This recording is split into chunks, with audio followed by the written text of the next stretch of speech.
I bought a 3-inch exhaust cutout that's vacuum operated, and when I got it, it's only 2.5 on the inside, but it bolts to a 3-inch. So when I installed it, it sounded like crap, and the clock position was off. So this was hitting my axle, my CV axle. So I decided to take apart my old one and see how the clock is different.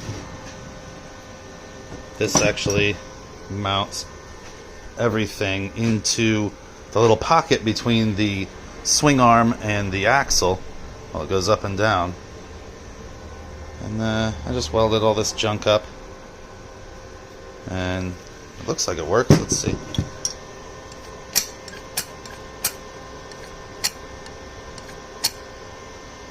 Pretty nice. I think it'll do the trick. This was an old exhaust bracket, like that exhaust bracket right there. That's what that was. I just sort of cut it all up and made it work. We'll see how it sounds. Well, there it is. It fits pretty well in there. Fits right in that pocket where the axle and the swing arm go.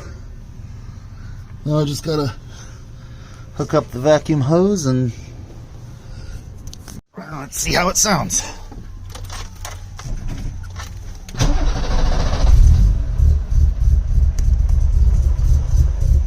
Sounds pretty good. Push the button.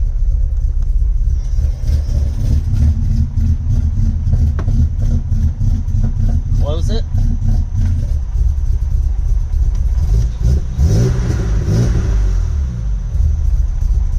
Open it.